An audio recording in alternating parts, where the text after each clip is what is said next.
มื้อนี้อากาศดีเนาะได้มีโอกาสมาลินป่าแถวได้บ่ฮู้ละฮู้แต่ว่ามันงามมาลินแคมห้องน้ำอันนี้ต้นผักกูดใหญ่แต่บ่ฮู้ว่าสิกินได้คือผักกูดบ้านเฮาบ่เบิ่งยอดมันนี่เฮาปูมือนี่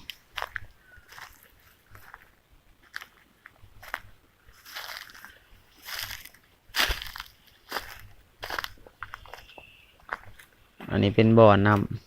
ำธรรมชาติงามสุดเป็นห้องน้ำน้อยๆ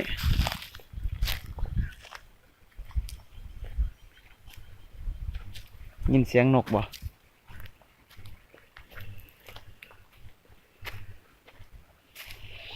หายใจโล่งธรรมชาติอากาศอันนี้มันต้นวิก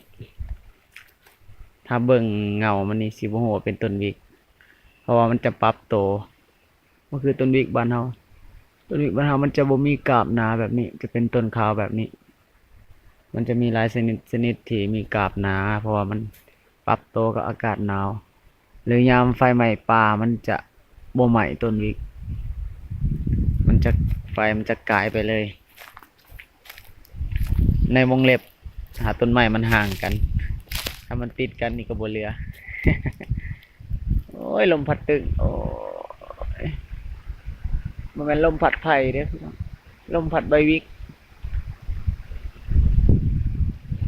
โอ้ยหายใจเต็มปอดเพราะว่าต้นวิกนี่เป็นต้นไม้ที่ขึ้นชื่อเรื่องดูดซับ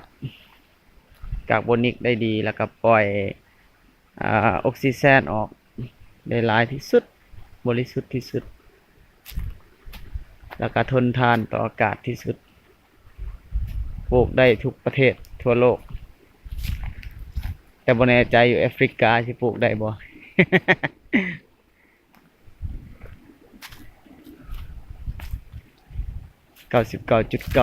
แม่นต้นวิกบางบอนเนาะบางบอนก็สิมีต้นไม้หลายชนิดอยู่เขตอากาศร้อนสุ่มที่แถวนี้ส่วนหลายมันจะมีอันนี้จะบ่ฮู้ว่าต้นหยังฮู้แต่ว่ามันงามจุดพิเศษของประเทศนี้ต้นไม้นี่ก็คือต้นไม้ทุกชนิด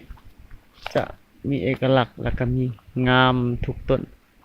แล้วก็มีดอกมีหมากแตกต่างกันไปตามฤดูฮอดฤดูมันจะเปลี่ยนสีอันนี้บ่ฮู้ว่าต้นหมากหยังถ้าบ่เคยเห็นครั้งแรกมันจะเป็นหมากแบบนี้ต้นเดียวแต่ว่าเป็นหมาก2ชนิดพี่น้องแปลกบ่ แม่นต้นวิกเดี๋ยวดมมันก่อนเด้อเป็นต้นวิกแต่ว่าเป็นวิกชนิดน้อยมันจะเป็นหมาก2ชนิดต้นเดียวหมากยาวอยากคล้ายๆกับหมากดอกแคร์เนี่ยแล้วก็เป็นหมากมนคือหมากคำป้อมแต่บ่แน่ใจว่ากินได้บ่เสี่ยงดีก่อน แต่อันนี้ต้นอันนี้บ่ฮู้คล้ายๆต้นหมากพิลาเนาะแต่ว่ายังบ่ฮู้ว่าหมากมันสิเป็นจังได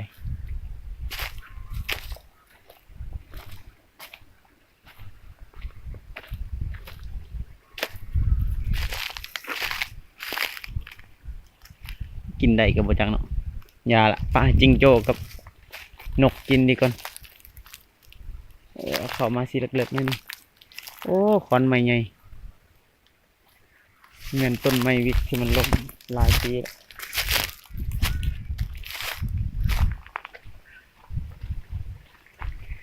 แข่งกันประสานเสียงสำเนียงนกน้อยใหญ่กลางดงพงไผ่หัวใจอ่อนสอนมาฟังเสียงดังก้องไกลอันนี้บ่ฮู้ว่าต้นหยัง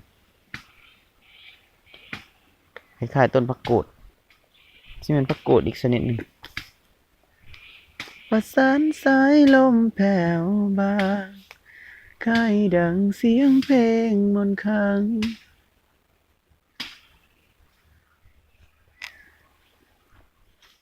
ขัดเกลาหัวใจ แต่งสดๆในเพลงนี้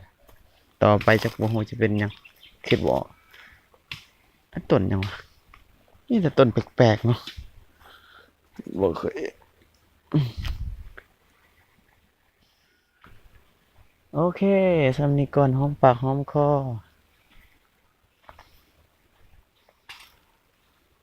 ต้นไม้ที่มันล่มหลายปีแล้ว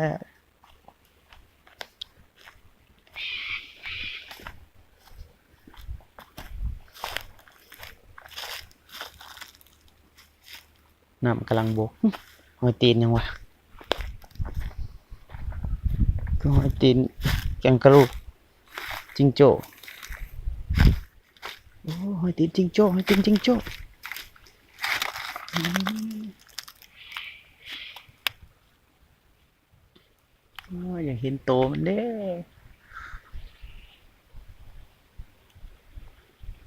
ว้าวหอยตีนใหญ่เลยพี่น้องเห็นบ่เห็นบ่อืมสงสัยเพิ่นมากินน้ำแล้วมากินน้ำโอเคปิดท้ายกันด้วยภาพต้นมักผักกูดใหญ่บายบาย